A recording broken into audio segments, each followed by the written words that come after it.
Night என்ன dinner பண்ணலான்னு யோசிச்சுட்ருக்க டைமில் ரொம்பவே பசி எடுக்கும் இல்லைங்களா? அந்த டைமில் மதியம் வச்ச ரைஸ் தான் இருக்குது அப்படின்னா அதை வச்சு கூட நம்ம சூப்பரான நைட் டின்னர் ரெடி பண்ணலாங்க. ரெசிபிக்கு தேவையான பொருட்கள் என்னங்கிறத பார்க்கலாம்.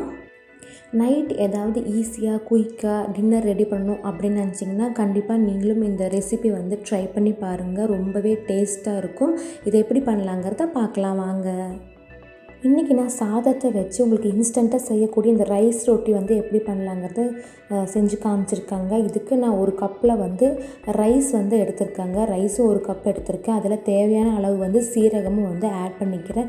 இதில் நம்ம பொடி பொடியாக நறுக்கி வச்ச 2 பெரிய வெங்காயத்தையும் நான் வந்து அது கூட வந்து ஆட் பண்ணிக்கிறேன். இதில் நான் காரத்துக்கு ஏற்ற மாதிரி பச்சை மிளகா நீங்கள் எடுத்துக்கோங்க.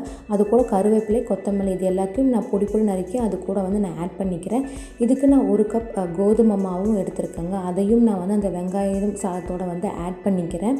இதுக்கு நம்ம டிஷ்ஷுக்கு தேவையான அளவு வந்து நம்ம வந்து சால்ட் வந்து ஆட் பண்ணிக்கலாம். இது எல்லாத்தையுமே நம்ம கையிலே வந்து நல்லா ஓரளவுக்கு வந்து மசிச்சு விட்டுக்கலாம்.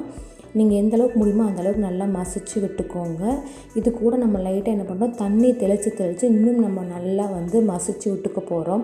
நம்ம வந்து இன்றைக்கி நம்ம ரைஸ் ரொட்டி செய்ய போகிறோம் இல்லைங்களா? அதுக்கு ஏற்ற அளவுக்கு நல்லா வந்து கையிலே நல்லா மசிச்சு விட்டுக்கோங்க. பார்த்திங்கன்னா இந்த அளவுக்கு நான் வந்து ரெடி பண்ணியாச்சு. இப்போ இந்த ரைஸ் ரொட்டிக்கு செய்ய போகிறோம் இல்லைங்களா? அதை வந்து நம்ம ஒரு 10 நிமிஷம் நல்லா மூடி வச்சுக்கலாம். தோசைக்கல்லை வந்து நல்லா காஞ்சிருச்சுங்க. இந்த ஸ்டேஜில் நான் வந்து லைட்டாக ஆயில் வந்து அப்ளை பண்ணிக்கிறேன். நான் 1 கப் தண்ணி எடுத்து வச்சுருக்கேங்க ரொட்டி வந்து சுடும்போது தட்டுறதுக்கு. ரொட்டி மாவும் பார்த்திங்கன்னா 10 நிமிஷம் நல்லா ஊறிடுச்சு. நான் இப்போ கிண்ணத்தில் வந்து கையை நனைச்சிக்கிட்டு நான் கொஞ்சமாக மாவு எடுத்து ஸ்ட்ரெயிட்டாக தோசைக்கல்லே வந்து தட்ட போகிறேன். உங்களுக்கு பழக்கம் இருந்துச்சுன்னா நீங்கள் இந்த மாதிரி தோசைக்கல்லே தட்டுங்க. பழக்கம் இல்லைன்னா கை சுட்டுருங்க. அதுக்கு பதிலாக நீங்கள் வாழை இலையில் எண்ணெய் தேய்ச்சிட்டு அதை தட்டிட்டு கூட நீங்கள் தோசைக்கல்லை வந்து போட்டுக்கலாம். எனக்கு வந்து எந்த சைஸ் வேணுமோ அந்த சைஸுக்கு வந்து நான் ரொட்டி வந்து தட்டிக்கிட்டேன். எனக்கு இந்த சைஸ் போதும். இப்போ நான் வந்து சுற்றியும் வந்து நான் வந்து எண்ணெய் விட்டுக்கிறேன். அடுப்பை வந்து நான் வந்து சன்னம் பண்ணி தான் இன்றைக்கி நான் வேக வைக்க போகிறேன். அப்போ தான் உங்களுக்கு அந்த கரெக்டான பதத்தில் வந்து வெந்து வரும். ரொம்ப ஸ்பீடாக வேக வச்சிங்கன்னா கருகிடும். ரொட்டியை திருப்பி போடும்போது இந்த மாதிரி மெதுவாக திருப்பி போட்டு தோசை கரண்டி வச்சு நீங்கள் இந்த மாதிரி அமுத்தி எடுக்கும்போது ரொட்டி உள்ளுக்குள்ளேயும் நமக்கு சூப்பராக வெந்து வந்துடுங்க. இப்போ பார்த்திங்கன்னா அந்த கலர் எல்லாம் நமக்கு சூப்பராக வெந்து வந்துருச்சு. இந்த ஸ்டேஜை நம்ம கேஸ் வந்து ஆஃப் பண்ணிடலாம். சூப்பரான சுவையான இன்ஸ்டன்ட் ரைஸ் ரொட்டி வந்து ரெடி ஆயிடுச்சுங்க. இது நம்ம சும்மாவே சாப்பிட்லாங்க, அவ்வளோ டேஸ்ட்டாக இருக்கும்.